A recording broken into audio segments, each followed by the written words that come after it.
to UK Firearms and Air Guns, and today I have the SMK 501 on test. So basically the reason why I've got this rifle is that a colleague of mine at work was having accuracy problems with it. It was kind of shooting like a shotgun, so he asked me to have a look at it. It turned out to be that the suppressor was causing the issue where the pellets were clipping the muzzle of the suppressor and sending them all over the place. So before I give him the rifle back, I just want to do a very quick video on it, on the type of accuracy you could expect from this little CO2 rifle, and then we'll just have a little bit of a chat about it while I'm shooting.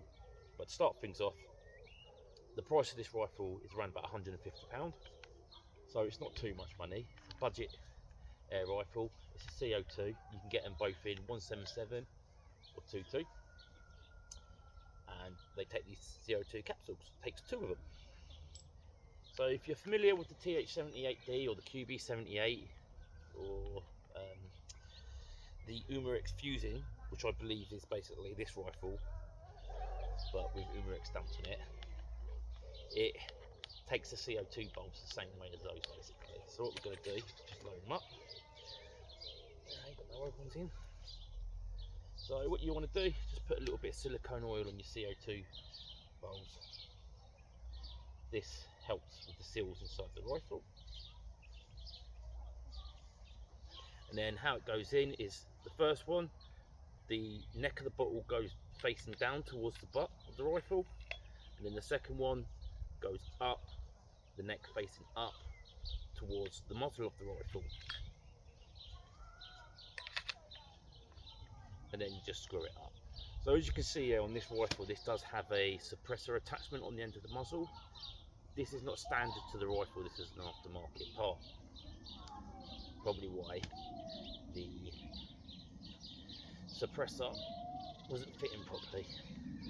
However guys, I will give you a little bit of advice here. What I found was that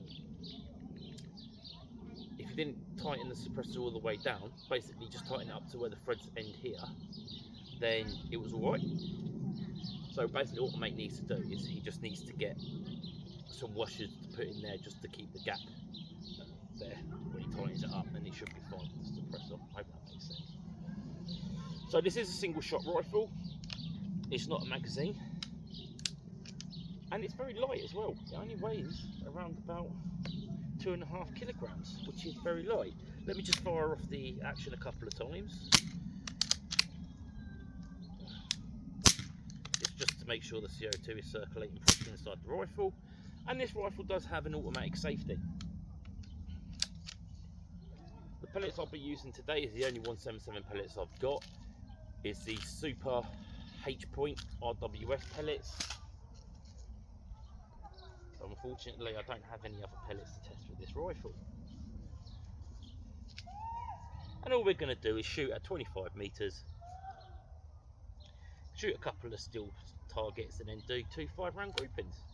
So I believe you get around about 50 shots per CO2 capsules. You don't have to use 2 CO2 capsules on here, you can use 1, but if you only use 1, be aware that does reduce your shot count considerably. And the power output to this rifle is around about 9 to 10 foot-pound of power. But these SMK rifles tend to be very easily upgradable. Like my TH78D I've got, I upgraded that rifle many years ago.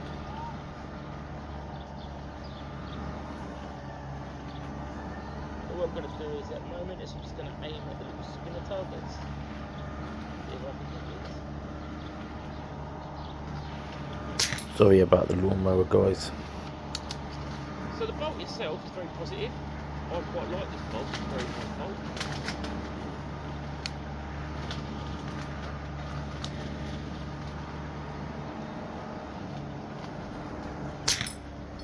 The bolt does feel substantial.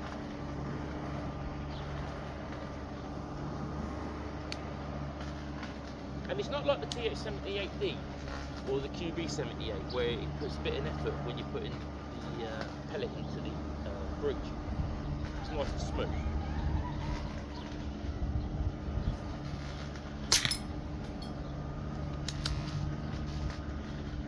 Oh, well, that's no good, is it? I'm hitting them, but they're not going up.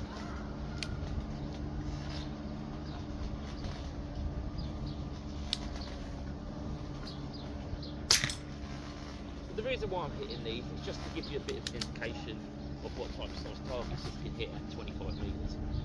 So if you are into hunting and stuff, it might help you and give you an idea of what type of targets you'll be able to hit at this range.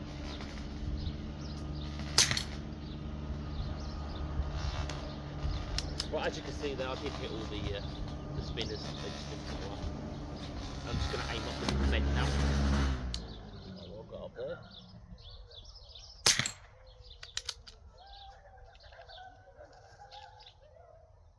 To be fair, I do actually prefer this to that TH78D I've got. But I don't know. Here. Oh, miss. I don't know if I would actually buy one of these, because for the price you can get a PR, I think it's PR 600 for not much more. And I believe it's roughly the same power output, but with the PR 900 you're getting the magazine as well.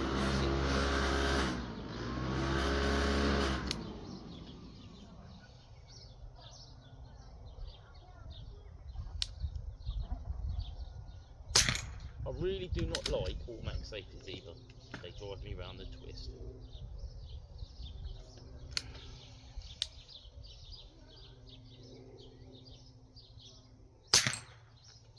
Hit all of them. So what we're going to do now, guys, is we're just going to move on to 2 5-round groups on the targets. Give you an indication of grouping. I'm not aiming for the bullseye, I'm just going for the 5-round groups.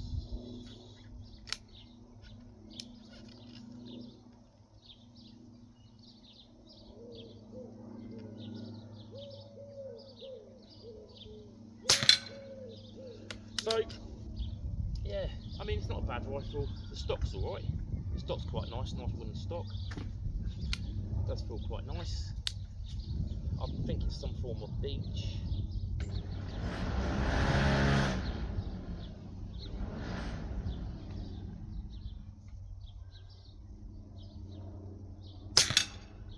Though I think I'm really pushing the rifle at this range. 25 metres for a little CO2 is kind of pushing it a little bit, I think. But I think this is like the max range for this rifle, really, so that's why I want to do it 25 metres.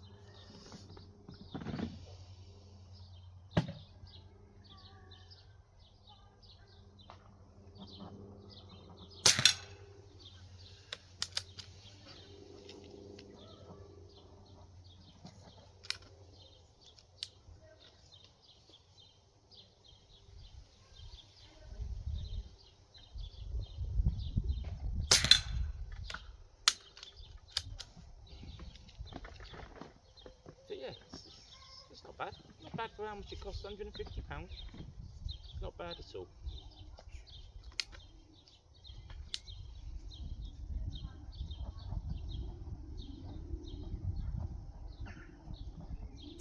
I mean, I don't know how the group's looking, guys, from your point of view, but from my point of view, it's looking okay. From what I can see, I've got some cheap little 3 to 10 magnification scope on there. They only cost 35 quid. It's not actually that bad of a scope. It's not fantastic, but the reticle's not too fit. I actually bought one of these myself, so to put on my R85 airsoft gun, i.e. the Army Armament, basically the SA80, but they call it the R85, probably copyright or something, I don't know.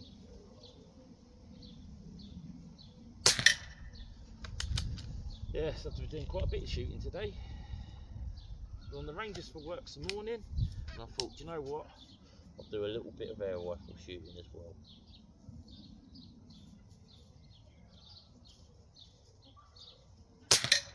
I have no idea how this group's going, guys.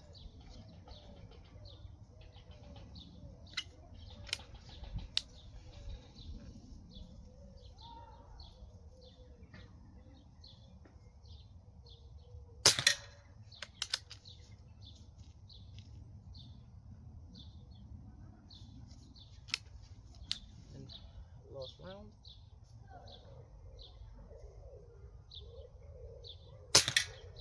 Okay, so what I'm going to do now, guys, I'm going to go up, get the targets, and we'll have a look. Right, guys, so I went up and got targets to have a look. It's not too bad. It's not fantastic. We're at 25 metres, and I believe that if I took the time a little bit more and maybe change the pellets, we might be able to tighten the groups up a little bit. But it's not terrible. So this card here, we're looking at, do it in centimetres, looking at about a 2 centimetre group, guys. If I discount that shot, because that's a bit of a flyer, I think. So you've got a group here, and you've got like the flyer up here. So, well, I'm going to be fair to the rifle, I'm going to discount that shot, and you are looking at about a 2 centimetre group. I mean, it's not terrible, it's not great. And then on this one here,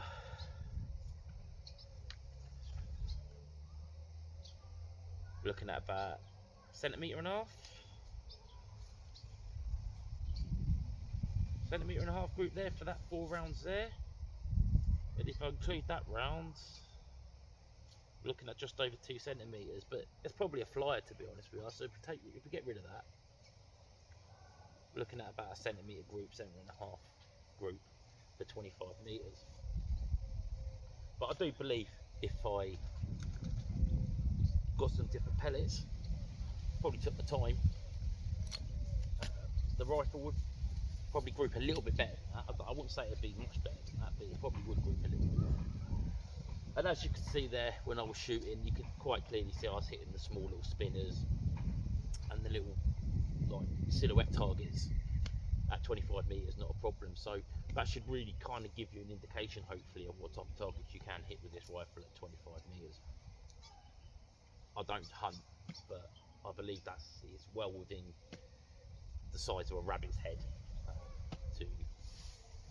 It's basically the size of a rabbit head at 25 metres. You should be able to hit that, I believe. So yeah, it's not a terrible rifle. It's all right. It's not bad at all. Nice rifle actually for what it costs.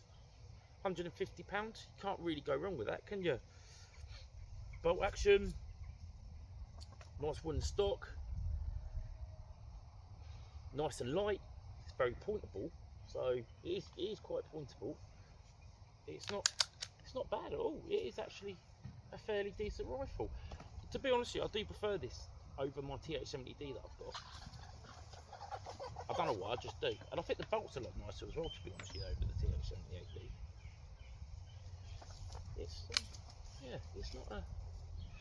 It's not a terrible rifle at all. It could be better, but it's not terrible. And it's only 150 quid. So there you go. And I'm not struggling to hit those little silhouettes at 25 metres unsupported. Well, I am supported, but I'm not struggling to hit the targets at 25 metres with this.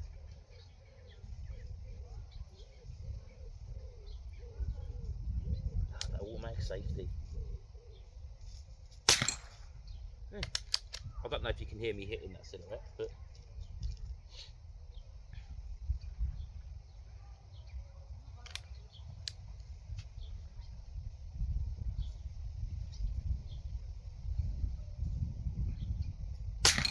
yeah, not bad at all. Not bad at all. So I will be giving that back to my mate in the next day or so, I suppose. At least it's all sorted out for him now, and you know, he can go and do his hunting rabbits, whatever he wants to do with it. So on a different note, guys, I have got a rifle back. I don't know if you saw the short video I done of me using this rifle, but I've got my Wolfer lever action rifle back. So a little bit of a backstory on this. I bought this rifle 6 years ago. No, actually it might be a little bit longer than that. Yeah, about 6.5 years ago I bought this rifle, and it cost me around about 450 quid at the time. And I ended up selling it to my mate. I'm not going to go into the reasons why, but I ended up selling it to my mate, and he never used it. And I really regretted selling this rifle. As soon as I'd done it, I really regretted it. And I just happened to message him a couple of days ago, and I said to him, hey mate, you still got that rifle? He goes, yeah. I go, how much do you want for it? Because I wanted this rifle back. He goes, 50 quid. So I was like, yeah, bargain. Right, yeah, I'm coming back and get one of this. for 50 quid, considering these are £500 new out the shop. And I thought it was going to be a bit of a problem and stuff, and that I thought the seals were going to be all shot on it, but no, I was shooting it yesterday absolutely fine. So there will be a video of them coming of this rifle. So thank you for watching, guys. I appreciate it, and if you've got any questions, please ask, and also please like and subscribe.